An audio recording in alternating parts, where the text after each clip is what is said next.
Sa bidyong ito ay susubukan natin mag road trip mula sa poblasyon dito sa bayan ng Santa Fe at dadaan tayo ng Baybay Pandan, Canyayo, then sa Sitio Lunok, Kampong, at balik tayo sa Mati, then balik sa bayan ng Santa Fe. Ating kakamustahin ang mga kalsada na ating dadaanan, accessible nga ba ito?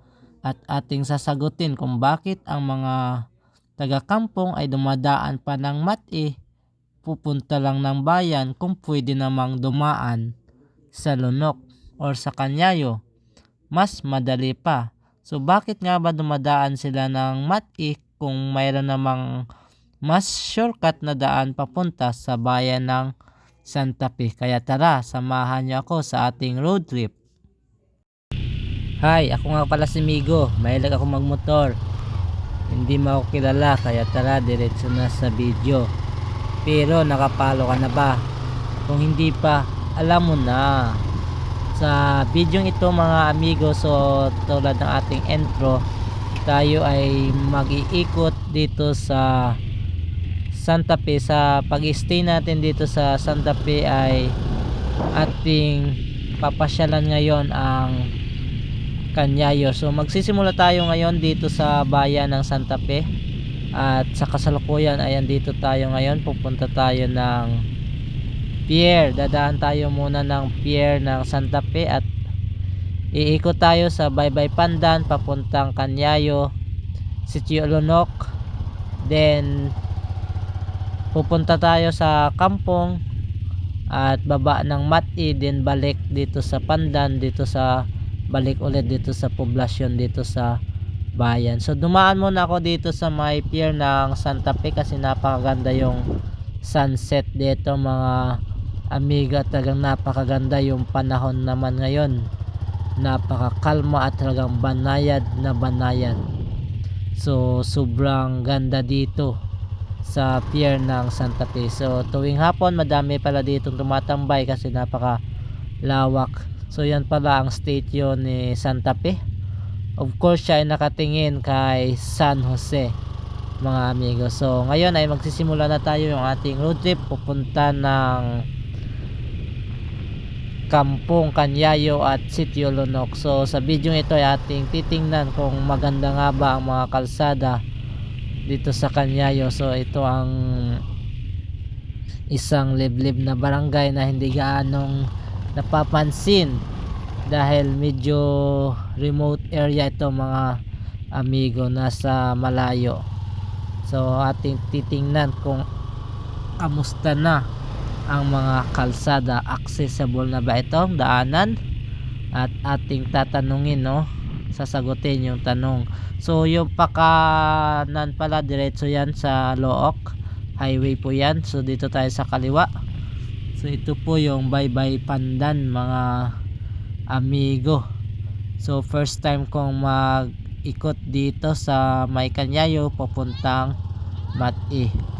So kaya sa mga nakapag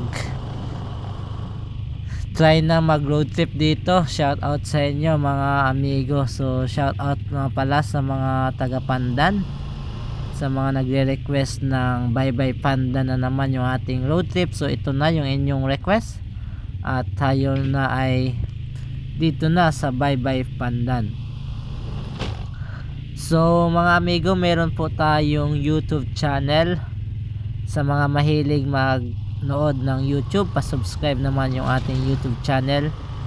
I-search nyo lang ang Migo Motovlog.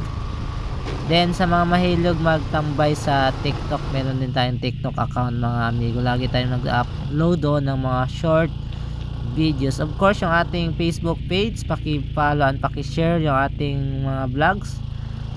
Road to 50k followers na tayo mga amigo. Nawa ay ati ito hit bago matapos ang taong ito mga amigo. So ito na yung paahon dito sa Pandan ito, or Pandan pa rin mga amigo. Papunta ito sa may magagandang view dito sa itaas. So chill ride lang muna tayo mga amigo. Madalas bang nakakalimutan or nami-misplace mo ang mga LTO documents mo? Tulad ng OR at CR? Aba, ito na ang sagot sa malaki mong problema. Ipinapakilala ang OR, CR, organizer. Pagbukas mo pa lang, ay dito mo na makikita ang Wow. OR, CR. Pwede mo pang ilagay ang iyong lisensya. O diba, talagang matutuwa ang mga LTO officer na maghuhuli sa iyo. Tingnan nyo naman mga amigo, oh, pagbukas mo pa lang, fit na fit ang OR, CR mo, pati ang lisensya mo na. Gaano nga ba ito kalaki? So yan ang A4 na coupon, kalahati lang siya ng A4 na coupon. Saktong-sakto, pwede natin itong ilagay sa ating mga U-Box mga amigo. Ilalagay ko pala ang link sa comment section kung saan ko ito nabili. Kaya panigurado, nagmumotor ka. Kaya i-check out mo na, baka ma-check out pa ng iba. At sa mga napadaan lang dito sa ating channel, ay meron na po tayong mga videos mga amigo dito sa bayan ng Santa Fe. At halos naikot na natin ang bayang ito. So meron na tayong vlog sa punta sa Pandan sa Sitio Ilaya.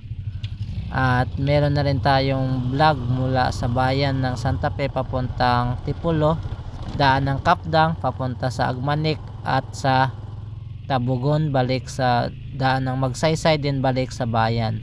So kung hindi nyo pa napapanood yung mga vlogs natin sa ibang barangay dito sa Santa Fe mga amigo, pakicheck na lang sa ating mga recent upload na videos at ating ilalagay ang link sa comment section para inyong mapanood mga amigo yung ating ibang vlogs dito sa bayan ng Santa Fe. So sa ngayon ay ang ating vlog ay dito papunta sa May Kanyayo at iikot tayo papunta sa Lunok, Kampong at sa Mati balik sa Mag amigo. So dito na tayo sa may taas, kita dito ang pier.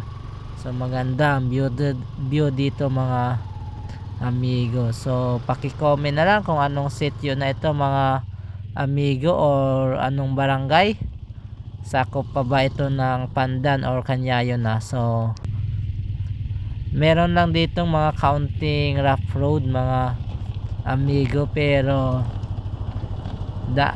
dadaanan naman ng mga sasakyan. So kaya din ito ng mga kotse. Wag lang masyadong mabilis at pag magkasalubong ay mahirap mga amigo. So dito po ay meron din ditong mga sikat na resort dito sa may Kanyayo mga amigo.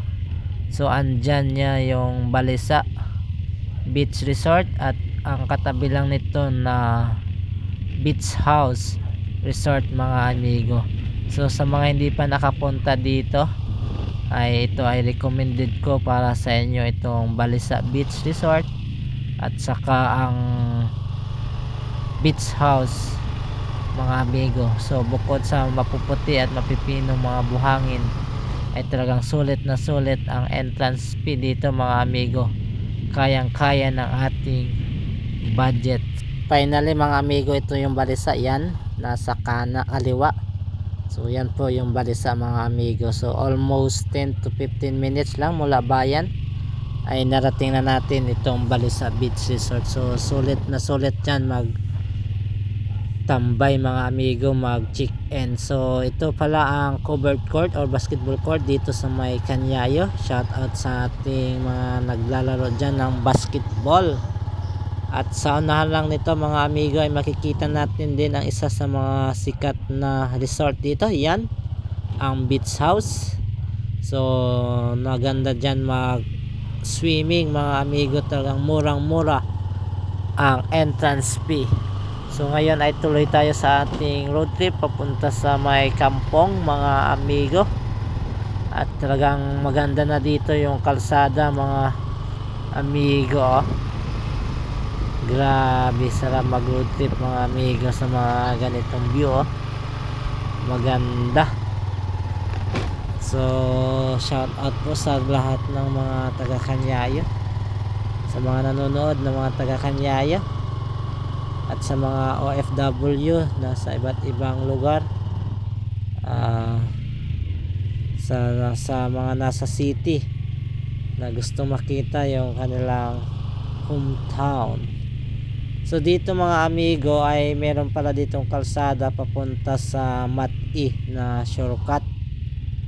Itong kalsada dito mga amigo, ito papunta yan sa may Bulagsong, sa may Mati. Pag yan na kalsada na, okay na. So ito pala yung Canyayo Elementary School. So Canyayo Elementary School.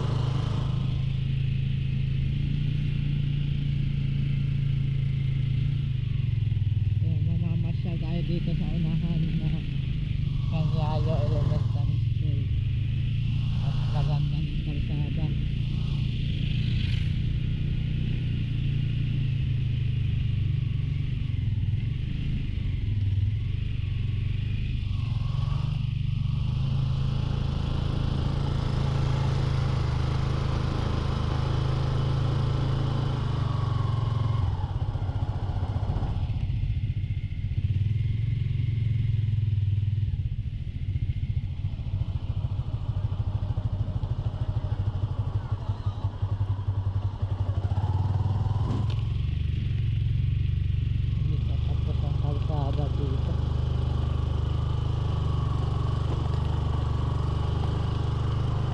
Wala construction mga amigo.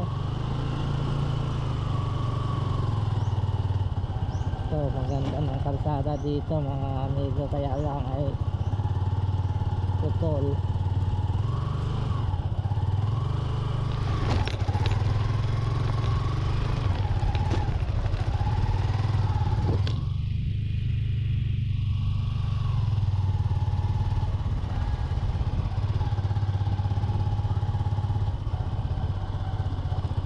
Dyan sa itaas kampung.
Pagdating dito mga amigo, meron tayong magandang view na nakikita.